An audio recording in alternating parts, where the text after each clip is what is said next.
Hola muchachos, espero que estén muy bien.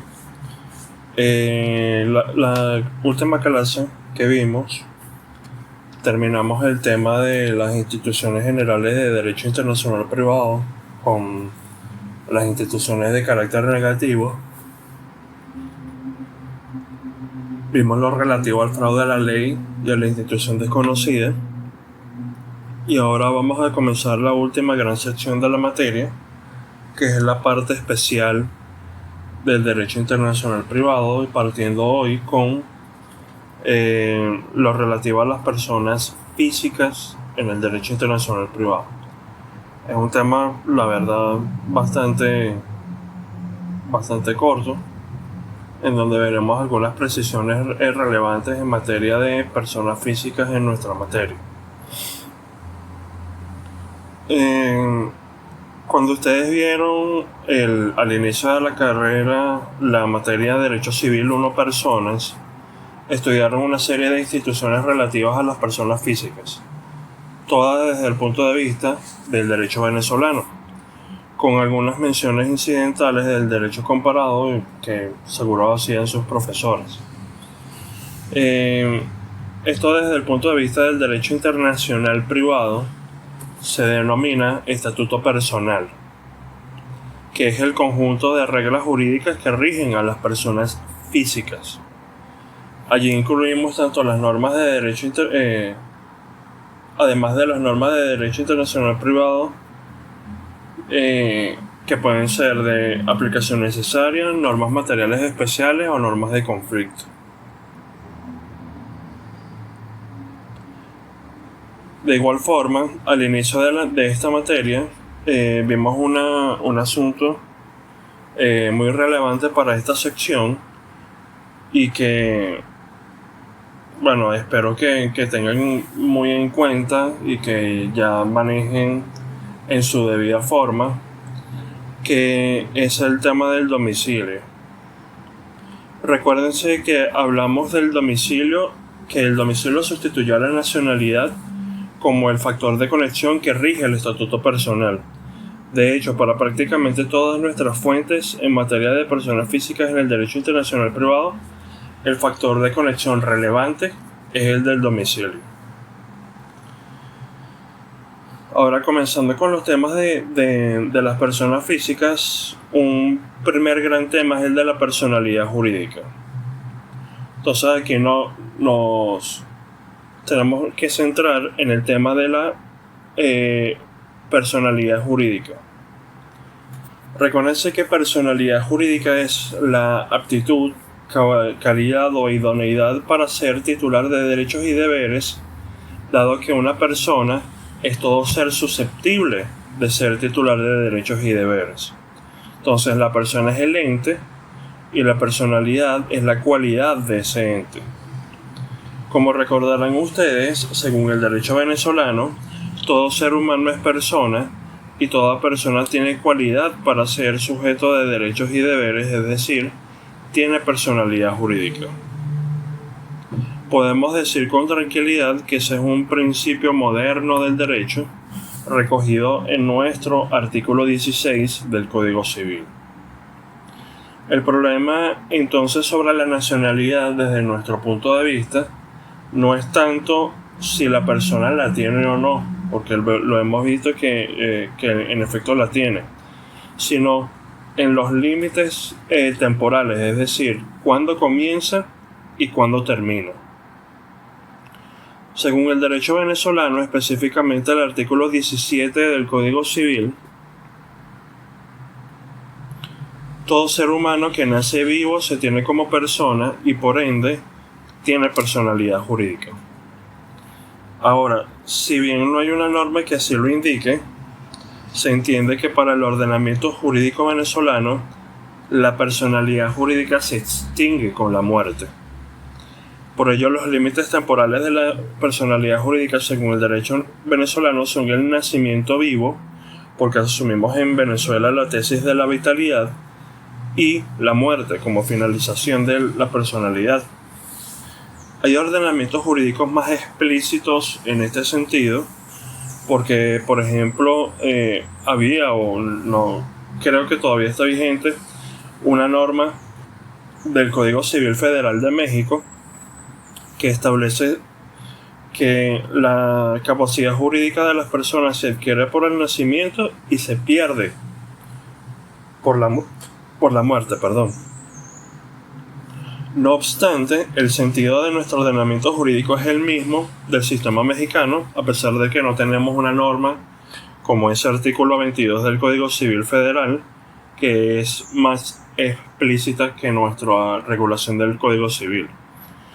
No obstante, no todos los sistemas parten de los mismos límites. Por ejemplo, España tuvo por mucho tiempo una regla que se tenía por persona a todo ser que haya nacido vivo y con figura humana. Pero eso ya cambió. Ahora, ¿cómo está regulado esto desde el punto de vista del derecho internacional privado?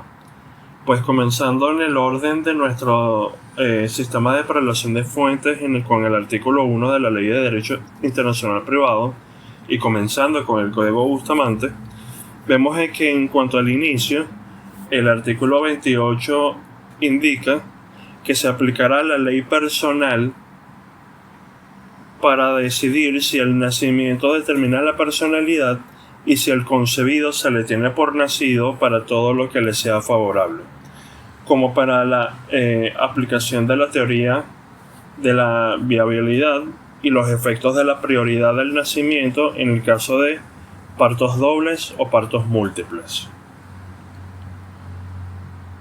Al respecto indica Antonio Sánchez de Bustamante y Sirven en su Tratado de Derecho Internacional Privado que esa es la única opción lógica. Ahora, en cuanto al fin de la personalidad, indica el artículo 30 que cada estado aplicará su propia legislación para declarar extinguida la personalidad civil por la muerte natural de las personas individuales y la desaparición o disolución oficial de las personas jurídicas, así como para decidir si la minoría de edad, la demencia o invisibilidad, la sordomudez, la prodigalidad y la interdicción civil son únicamente restricciones de la personalidad que permiten derechos y aún ciertas obligaciones.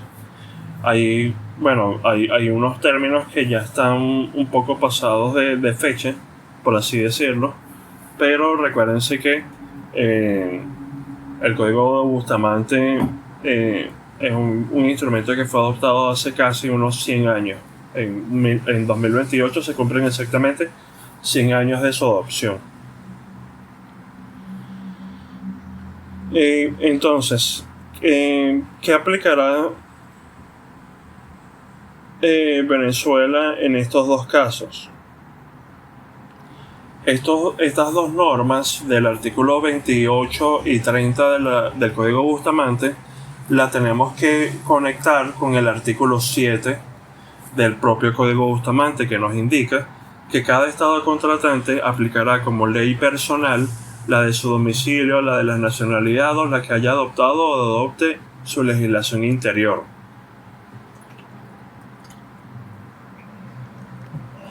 Entonces, en ese caso, Venezuela aplicará como ley personal la ley del domicilio partiendo de las reglas establecidas en la Ley de Derecho Internacional Privado, sobre todo partiendo de lo indicado en el artículo 22 del Código Bustamante que dice que el concepto, adquisición, pérdida y recuperación del domicilio general y especial de las personas naturales o jurídicas se regirán por la ley territorial. Entonces, si se trata de un asunto que está siendo conocido por el juez, se tiene que aplicar el derecho venezolano. En Venezuela, en cuanto a la muerte, se ha manejado tradicionalmente la noción de muerte clínica, es decir, la pérdida de signos vitales. Eso era al menos lo que expresaba explícitamente la ley sobre trasplante de órganos y materiales anatómicos en seres humanos hasta la reforma que entró en vigor en 2011. No obstante, con respecto a la personalidad jurídica se presentan otros problemas. Por ejemplo, ¿Qué ocurre con las muertes simultáneas en accidentes aéreos o explosión de personas que se suceden entre sí? Pues utilizamos las instituciones de la premoriencia y de la conmoriencia. Y en ese caso, el Código Bustamante lo regula en su artículo 29, indicando lo siguiente: las presunciones de supervivencia o de muerte simultánea en defecto de prueba se regulan por la ley personal de cada uno de los fallecidos en cuanto a su respectiva sucesión. Imaginen qué pasa si en un mismo avión van 3 personas que se suceden entre sí, una domiciliada en Perú, otra en Venezuela, otra en Cuba, todos parte del Código Bustamante, y todas fallecen. Pues se tendrá que revisar el derecho de cada uno de esos países. ¿Y qué ocurre si todos son incompatibles? Como estamos aplicando o fraccionando la situación jurídica en varios derechos, y si ocurre un escenario de incompatibilidad, pues lo que tendrá que últimamente hacer el juez será adaptar. Otra situación que genera efectos similares a la muerte es la de la ausencia. Esta no está regulada en el mismo capítulo que la personalidad jurídica en el Código Bustamante, sino en el artículo 78 y siguientes de este instrumento. Allí se dispone, en primer lugar, que las medidas provisionales en caso de ausencia son de orden público internacional. Declaración que recuerden que refleja la teoría del orden público a priori. Entonces, luego nos indica el artículo 80 que la ley personal del ausente determina a quién compete la acción para pedir esa declaratoria y el establecer el orden y condiciones de los administradores. Si bien hay otras normas que pudieran ser interesantes en materia de ausencia en el Código Bustamante, la última referencia que les quiero traer es el artículo 83, que nos indica lo siguiente: la declaración de ausencia o de presunción, así como su cesación y la presunción de muerte del ausente, tienen eficacia extraterritorial, incluso en cuanto al nombramiento y facultades de los administradores. ¿Qué significa esto? Que esa sentencia tendrá eficacia directa en cualquier país miembro del Código Bustamante, por lo que no tendrá que pasar por el procedimiento del C4, es decir, hay un reconocimiento directo de esa decisión. Desde la perspectiva de la Ley de Derecho Internacional Privado, se ve abarcado el tema de la personalidad jurídica por el concepto de existencia de la persona física.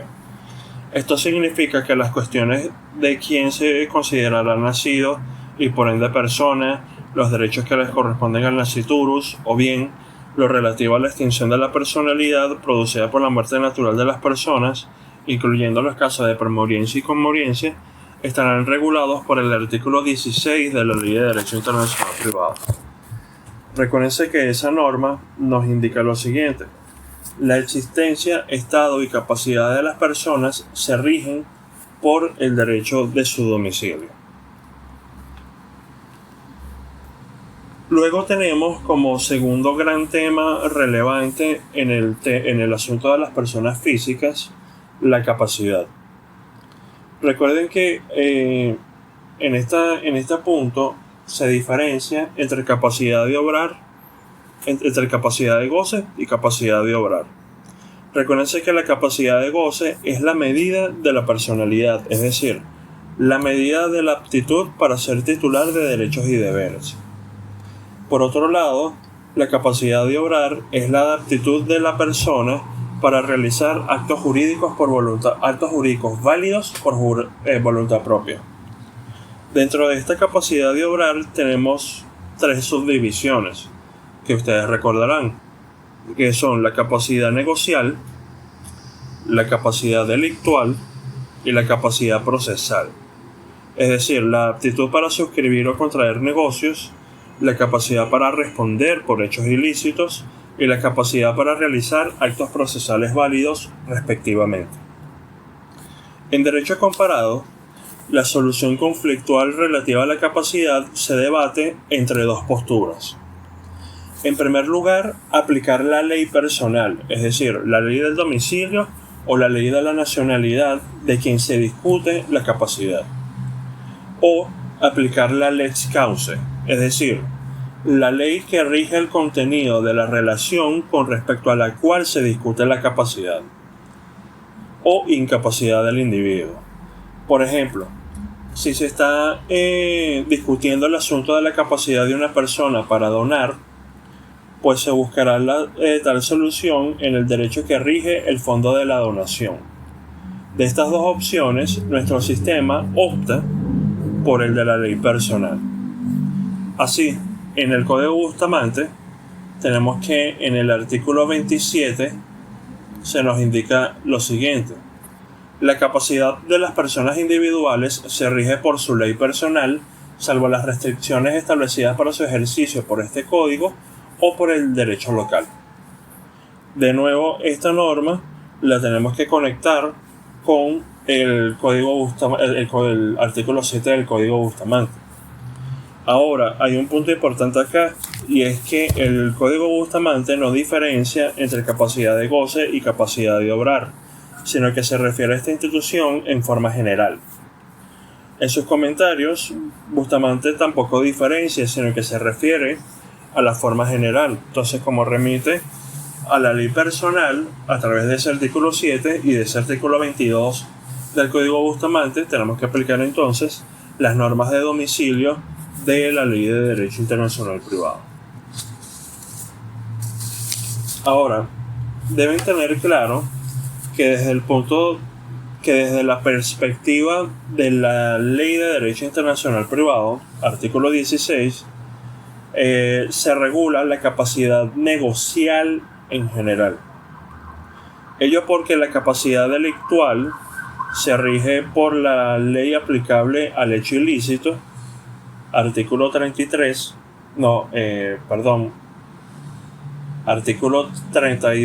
de la Ley de Derecho Internacional Privado, mientras que la capacidad procesal se rige por el derecho del juez en virtud de la regla de la lex fori regit processum, como vimos en los primeros temas de la parte procesal.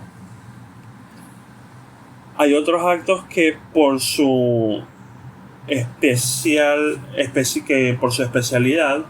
incluirán dentro de su ámbito de aplicación la ley aplicable al tema de la capacidad, como por ejemplo es el matrimonio.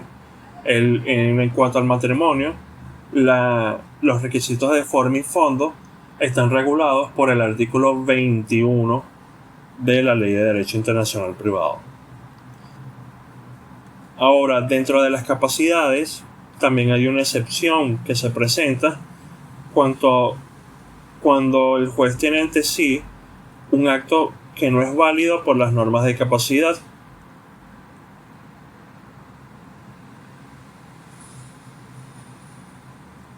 Que entonces se presenta el problema de si se le toma a dicho acto como válido o no, en donde entramos entonces en el ámbito de los conflictos móviles en materia de derecho internacional privado de la capacidad. Y especialmente tenemos que tener en cuenta acá que al juez se le da una solución alterna para favorecer la relación jurídica. Esta es la llamada excepción en favor del negocio o exceptio in favore negoti, que está regulada en nuestra Ley de Derecho Internacional Privado en el artículo 18. El artículo 18 indica lo siguiente: la persona que es incapaz, de acuerdo con las disposiciones anteriores, actúa válidamente si la considera capaz el derecho que rija el contenido del acto. El antecedente más importante de esta institución es el llamado caso Lizardi. Este es un caso que fue decidido por la Corte de Casación francesa a finales del siglo XIX, a mediados, o mejor dicho, al comienzo de la segunda mitad del siglo XIX. Este caso involucraba al señor Francis Lizardi, un ciudadano mexicano que con 21 años adquirió en Francia una serie de joyas de varios comerciantes de apellidos Chaussé, Rigaud, Delanière y Bablan. Eso lo compró de nuevo mientras tenía Lizardi entre 21 y 22 años. Entonces, ¿qué ocurría?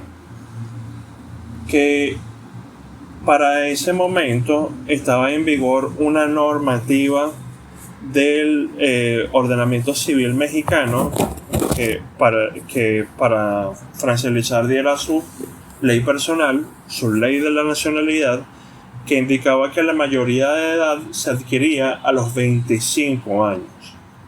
Entonces, técnicamente, Lizardi era, para el momento en que adquirió las joyas, un menor de edad y por ende un incapaz. Entonces, para cuando ya había alcanzado la mayoría de edad en su país, Lizardi demandó a todos los comerciantes con los que había adquirido las joyas para declarar nula todas las obligaciones que había contraído con ellos, como si se hubieran hecho en minoría. Porque un aspecto importante aquí que no nombré es que todas esas ventas de joyas habían implicado la emisión de títulos valores, especialmente letras de cambio suscritas por Lizardi, en donde se obligaba al pago de cantidades de dinero. Entonces, frente a esta solicitud de Lizardi, a esta demanda interpuesta por él, los demandados objetaron que en el momento en que trataron con él, el señor Lizardi era mayor de edad de conformidad con el derecho francés, que habían hecho caso omiso de su nacionalidad extranjera, que habían contratado de buena fe y que por consiguiente las obligaciones contraídas por él eran válidas y que por ello reconvenían en contra de Lizardi por el pago de las sumas de las cantidades de dinero que en su apreciación todavía seguía debiendo. Este litigio pasó por varias instancias dentro del sistema jurídico francés, llegando finalmente a la Corte de Casación francesa, en donde esta Corte de Casación francesa realizó algunas precisiones que son interesantes. La Corte de Casación francesa tomó en primer lugar en consideración que el estatuto personal tiene unos efectos que están garantizados por el derecho civil francés a los nacionales extranjeros en Francia. Esto por una aplicación por reciprocidad de una norma que establece que el derecho personal sigue a los franceses residentes en un país extranjero. Pero que en el caso de los extranjeros residentes en Francia deben aplicarse restricciones a la aplicación del estatuto personal de ese extranjero para proteger al francés de un peligro incesante de error o sorpresa en detrimento suyo. Seguidamente, la Corte de Casación francesa indica que si bien en principio hay que conocer la capacidad de la persona con la que se contrata, esta norma no puede aplicarse de manera tan restricta y rigurosa a los extranjeros que contratan en Francia. que en efecto la capacidad civil puede comprobarse fácilmente en cuanto a lo que respecta a los franceses, pero que es lo contrario cuando tienen lugar en Francia entre franceses y extranjeros. Y que esto es un punto muy relevante y que siempre es resaltado respecto de esta decisión, que no puede exigirse al francés que conozca las leyes de las distintas naciones y sus disposiciones relativas a la minoría, a la mayoría y el alcance de los compromisos que puedan contraer los extranjeros en la medida de su capacidad civil. Que entonces por ello se debe reputar el contrato o el acto jurídico como válido si el francés ha actuado sin ligereza, sin imprudencia y de buena fe. Entonces, aplicando esas máximas a este caso en concreto, indicó la Corte de Casación francesa que no se había demostrado que los posibles demandados supieran que el demandante era en realidad extranjero en el momento de tratar con él, y que de las afirmaciones de las sentencias de primera y segunda instancia se había demostrado que estos comerciantes habían actuado de buena fe por el hecho de que, a pesar de que los montos de las joyas eran elevados, esto no era desproporcionado con respecto a la fortuna de Lizardi, que muchas de esas ventas fueron realizadas en presencia de la familia de Lizardi, sin que alguno de ellos se opusiera a dicho acto, y que la venta de esos objetos habían beneficiado también al demandante, y que en realidad nada podría hacer sospechar a los comerciantes que Lizardi, a pesar de tener 22 años de edad, entre 21 y 22 años de edad, en ese momento era todavía un menor según las leyes de su país. Entonces, en virtud de esos hechos, la Corte de Casación francesa confirmó la sentencia del juzgado del Tribunal de Apelaciones del Sena y declaró la validez de los compromisos asumidos por Lizardi, declarando básicamente sin lugar la nulidad promovida por él y con lugar la reconvención de los comerciantes que habían sido inicialmente demandados. Entonces, a pesar de las críticas que se le formularon a esta decisión, a partir de ella se desarrolló la exceptio in favore negotium, que se fue exponenciando y llegó finalmente a su formulación actual e incluso a ser un principio general dentro de los instrumentos de derecho internacional privado. En nuestro sistema, incluso, tenemos que esta excepción está regulada tanto en tratados internacionales como en la Ley de Derecho Internacional Privado, como hemos visto.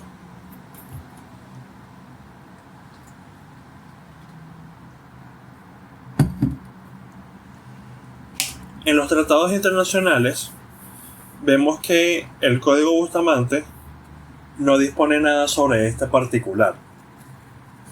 Si tienen disposiciones al respecto, el artículo 1 de la Convención Interamericana sobre Conflicto de Leyes en materia de pagarés, letras de cambio y de facturas, y de la Convención Interamericana sobre Conflicto de Leyes en materia de cheques. Tales normas adoptan la posición de regular la capacidad según la lex causa, dado que expresan que la capacidad para obligarse por una letra de cambio o un cheque, respectivamente, se rige por la ley del lugar donde la obligación ha sido contraída. No obstante, ambas disposiciones expresan lo siguiente: que si la obligación hubiera sido contraída por quien fuera incapaz según dicha ley, tal incapacidad no prevalecerá en el territorio de cualquier otro estado parte de la convención cuya ley considerare válida la obligación. Como vemos, la racionalidad de esta institución se va a favorecer la validez de los negocios, como indica el profesor Rafael Bernat, someter la capacidad solo a la ley personal va en contra de la buena marcha de los negocios. En el contexto de la Ley de Derecho Internacional Privado, la regla es revisar la capacidad conforme al artículo 16 de la Ley de Derecho Internacional Privado, siendo la excepción revisarla conforme al derecho que rige el contenido del acto cuando la anterior declara al sujeto como incapaz. Entonces tenemos que tener en cuenta esas normas a la hora de establecer esa capacidad dentro de los casos de derecho internacional privado.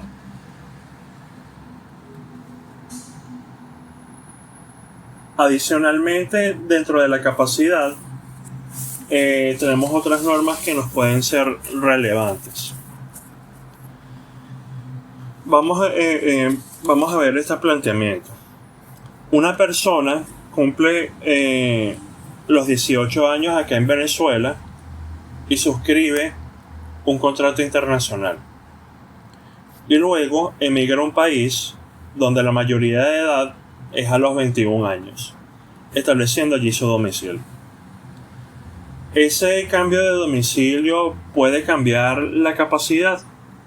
Pues esa respuesta nos la da el artículo 17 de la Ley de Derecho Internacional Privado, que nos indica que el cambio de domicilio no restringe la capacidad adquirida.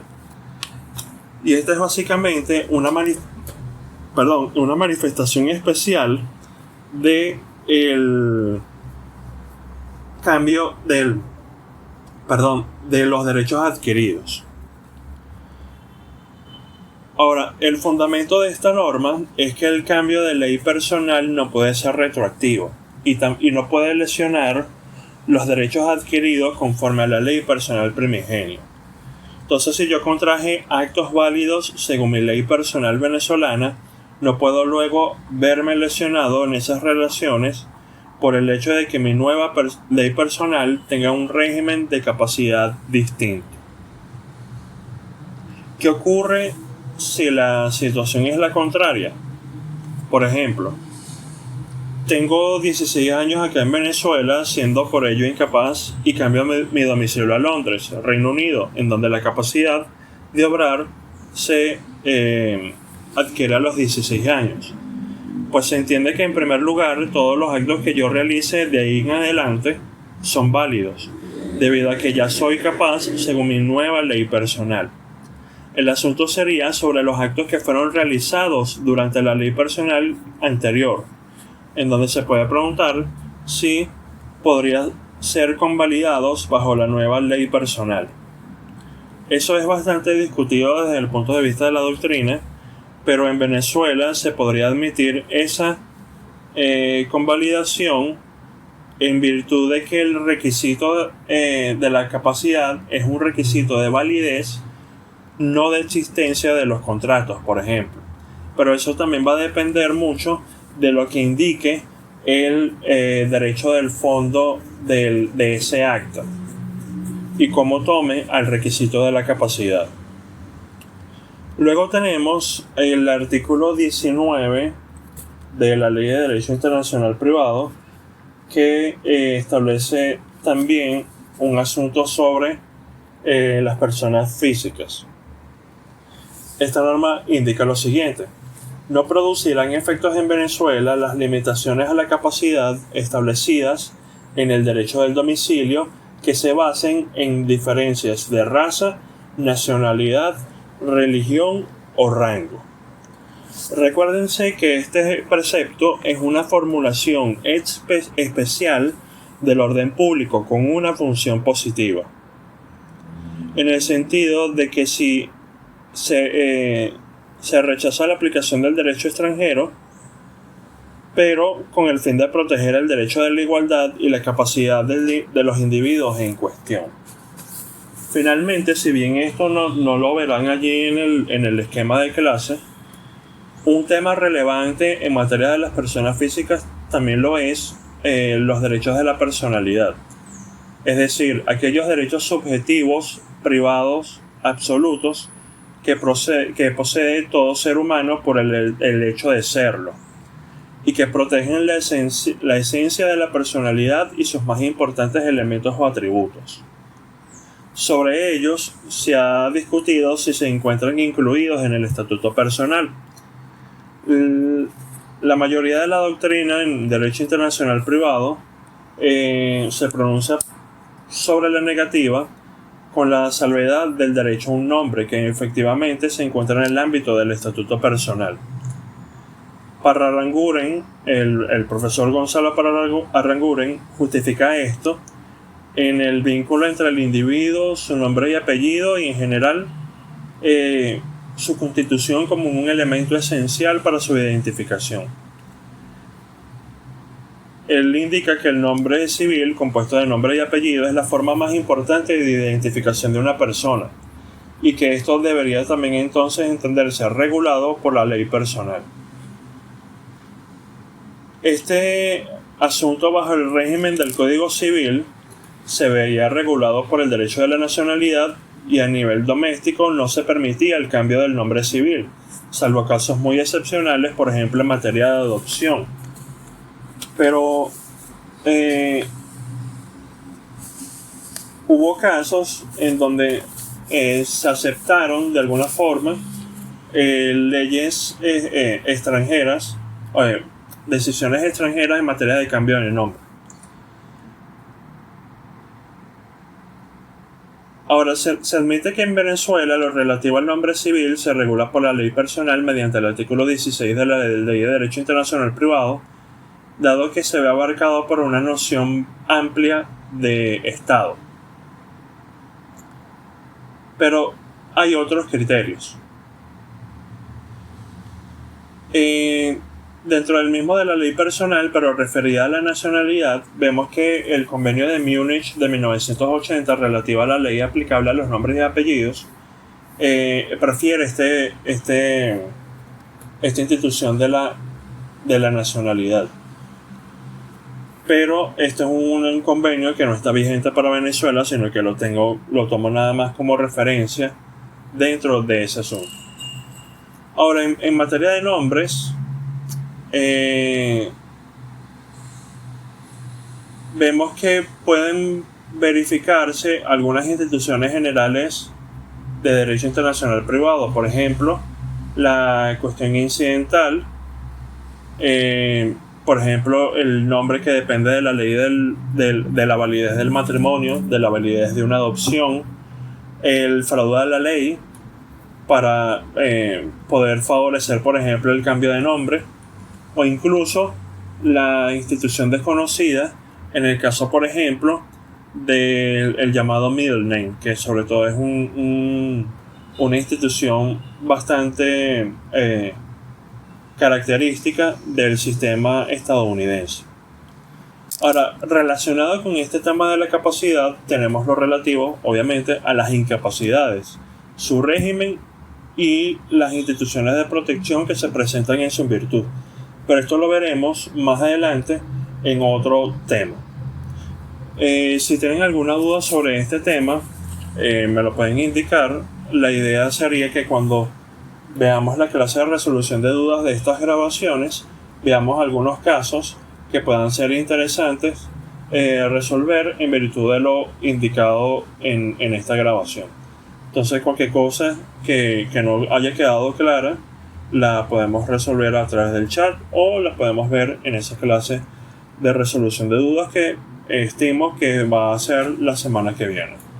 Bueno, espero que todos estén bien y cualquier cosa quedo pendiente.